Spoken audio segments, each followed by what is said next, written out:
Bom, pessoal, voltando aqui para a última parte da nossa revisão, né? Segunda e última parte, agora a gente vai falar só sobre demografia. Primeira parte da revisão foi para falar de globalização, agora a gente vai falar só sobre demografia.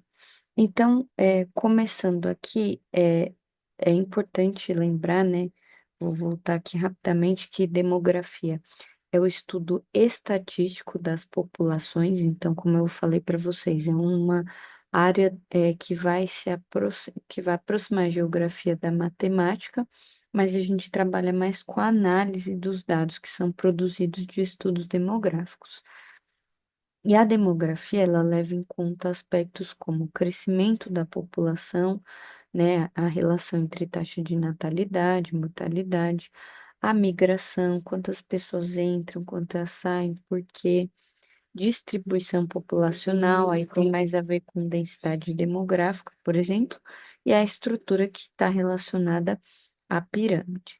O principal objetivo dos estudos demográficos é elaborar políticas públicas para melhorar a condição de vida da população, tá?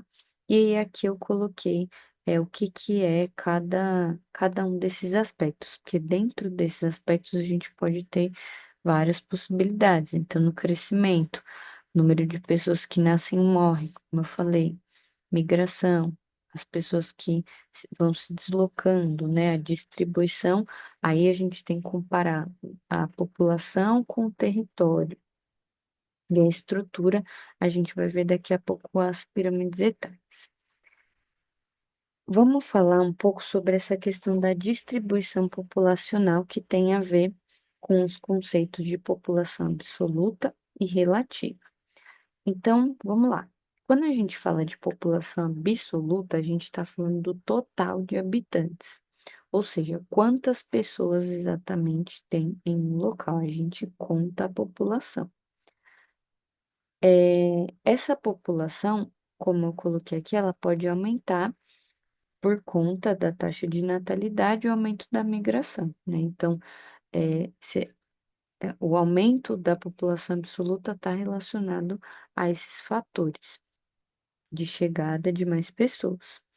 Aqui tem um exemplo de que a China é o país mais populoso do mundo, com uma população absoluta de 1 bilhão de habitantes, certo? Já a população relativa, daqui a pouco eu vou voltar em populoso e povoado, a população relativa é a concentração de pessoas por quilômetro quadrado. Isso a gente também pode chamar de densidade demográfica. Então, aí a gente pega o território, compara o tamanho do território com a quantidade de pessoas que tem nesse território. Na aula passada, né, que a gente falou sobre isso, eu dei exemplo para vocês lá da diferença do tamanho das salas no Cavilac e se a gente comparasse o tamanho da sala com a quantidade de alunos por turno. E aí aqui tem um exemplo relacionado à densidade demográfica, que é Mônaco, um país que está localizado no continente europeu. Mônaco é um dos menores países do mundo, é considerado um micropaís que tem a extensão de 2 quilômetros quadrados. E é considerado o mais povoado do mundo, porque se a gente for comparar a quantidade da população de Mônaco com o seu tamanho, a gente vai ver uma densidade demográfica de 15 mil habitantes por quilômetro quadrado. É muita coisa, gente. E aí, explicando. Populoso, como está aqui embaixo, é a condição definida pela população absoluta. Então, quanto maior a quantidade de pessoas, mais populoso é o local. Por isso que a China é considerado o país mais populoso do mundo, porque ela tem uma população de 1 bilhão de pessoas. Gente, se nós chegamos a 7 bilhões no mundo, imagina, só na China 1 bilhão é loucura, né? E aí, povoado, quando a gente está falando de povoado, é a condição definida pela população relativa. Então, quanto maior a densidade demográfica, mais povoado é um local. Por isso que Mônaco é o mais povoado do mundo, que a gente tem muitos habitantes por quilômetro quadrado, são 15 mil, certo? Bom, esclarecido esses dois conceitos, agora a gente vai falar sobre a estrutura. Quando a gente fala de uma estrutura de uma população, a gente usa um recurso gráfico que a gente chama de pirâmide etária. É um gráfico que utiliza o eixo XY, né? Aqui no eixo X vai mostrar a quantidade de pessoas por faixa etária. Cada degrauzinho desses é uma faixa etária. Então, esse primeiro, de 0 a 4 anos. O último aqui, ó, de 80 anos para mais. E o eixo Y, ele vai dividir o gráfico em gênero. Então, a gente vai ter de um lado mulheres e do outro homens. Pode ser que isso se inverta, tá, gente? Não é uma regra, tá? Mulher de um lado, homem do outro, assim, sempre do mesmo lado. Pode inverter. E aí, o que que a gente vai ter? A pirâmide etária, ela vai distribuir a população por faixas de idade, como eu falei, e a gente vai considerar jovens até mais ou menos aqui os 20 a 24 anos. Adultos, 55 a 59. E aí, para cima disso, a gente vai considerar idosos. Então, aqui eu coloquei 0 a 14, mas a gente poderia subir mais um grau aqui, tá? É, então, para cada parte da pirâmide, a gente vai ter uma faixa etária, totalizando três, né? Jovens, adultos e idosos. Aqui do lado, eu coloquei uma questão de analisar essa pirâmide, né? A gente analisou quatro tipos de padrões de pirâmide diferentes. Mas quanto maior o crescimento vegetativo da população, maior vai ser a base dela aqui. Porque se a população está crescendo, significa que a taxa de natalidade é grande. Já o baixo crescimento populacional vai indicar uma população idosa maior. E aí tem baixa taxa de natalidade e alta expectativa de vida. Então, vejam que vai sendo uma balança, né? Eu mostrei para vocês, ó, diferentes exemplos na aula passada através dessa imagem aqui. Então, voltem lá no caderno para revisar isso. Então, como que a gente analisa uma pirâmide etária? A base que eu acabei de falar, que é a parte jovem da população, ela está relacionada dois dados, a taxa de natalidade e a de fecundidade. Quando essa base é larga, significa que a gente tem uma população jovem muito grande naquele país. Essa população jovem, ela pode ser explicada por alta taxa de natalidade, ou seja, tem muitas pessoas nascendo, e alta taxa de fecundidade, ou seja, as mulheres, elas têm muitos filhos, certo? Agora, quando a gente está falando do meio aqui da pirâmide, a gente está falando da população adulta, é o corpo da pirâmide. Quando o corpo da pirâmide ele é mais largo, ele mostra que a gente tem uma população adulta maior e, portanto, maior população economicamente ativa, que a gente chama pela sigla PEA. Quanto mais adultos, mais gente disponível para trabalhar aí nessa população, que é isso que significa PEA, é quem está disponível para o mercado de trabalho. E a parte aqui do topo da pirâmide, ela corresponde aos idosos. E aí os idosos estão relacionados ao dado da expectativa de vida. Quanto maior a expectativa de vida, maior vai ser a população idosa. Porque quanto mais longe uma população chega em idade, mais idosos a gente vai ter e, consequentemente, uma qualidade de vida maior. Aqui tem um exemplo de uma pirâmide que corresponde ao continente europeu. Se a gente voltar aqui, ó, Se a gente for comparar, essa daí que está na tela é uma pirâmide da Alemanha. Mas se a gente for observar, vocês vão perceber que ela é muito diferente dessa daqui, porque ela não tem a basilar.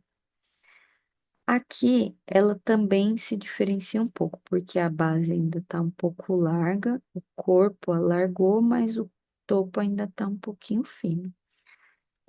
Essa que está na tela, ela vai se parecer mais com essa aqui, que é o que a gente chama de uma pirâmide decrescente. Decrescente porque ela está mostrando um padrão inverso. A base está mais estreita e o topo está mais largo. O que que isso vai indicar? Se a base está mais estreita, a taxa de natalidade e de fecundidade é baixa. Então, as mulheres têm poucos filhos e a, não tem nascido muitas crianças nessa população. Já o topo mais largo, ele vai indicar que a gente tem mais idosos, a expectativa de vida nessa população aumentou, e isso vai trazer como impacto o envelhecimento da população. Vocês podem ver que o corpo também já não é aquelas coisas, a gente tem mais idosos, né, do que adultos e jovens.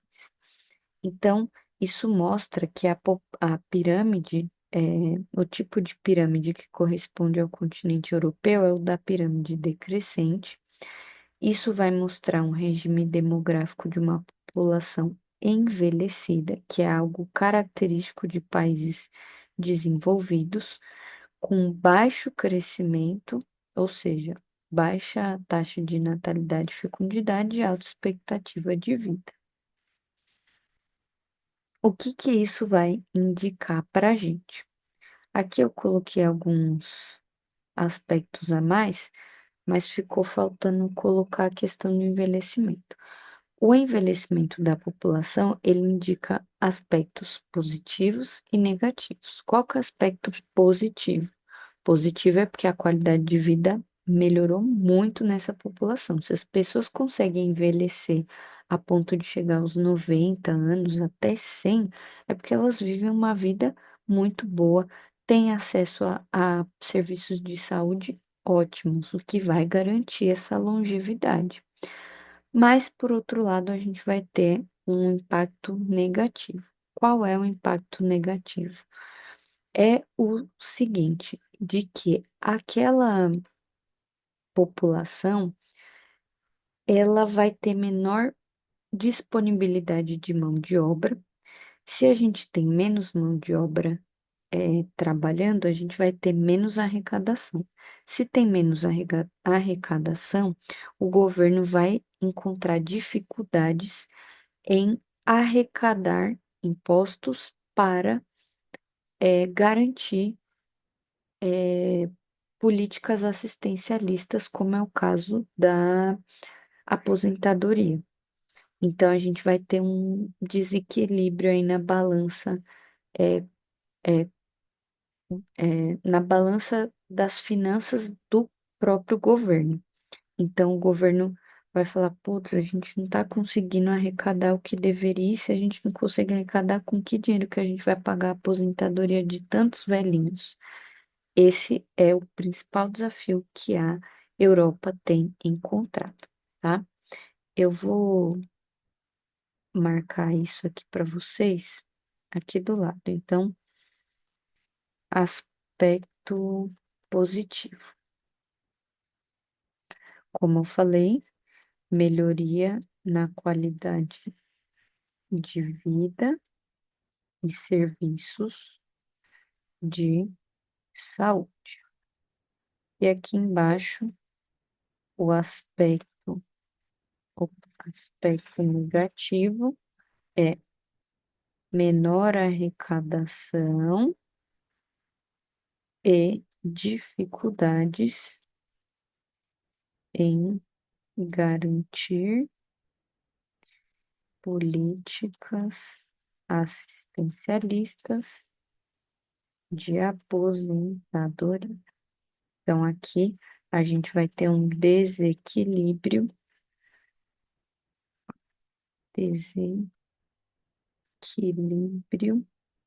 opa, nas finanças, certo? Então, esses são os principais desafios que o continente europeu tem encontrado aí recentemente com relação a essa tendência de envelhecimento. Bom, gente, então com relação à revisão é isso. Espero que eu tenha ajudado vocês. Bom final de semana, estudem bem, revisem bem o conteúdo que vai dar super certo vocês fazerem a prova, tá? Bom descanso e até mais.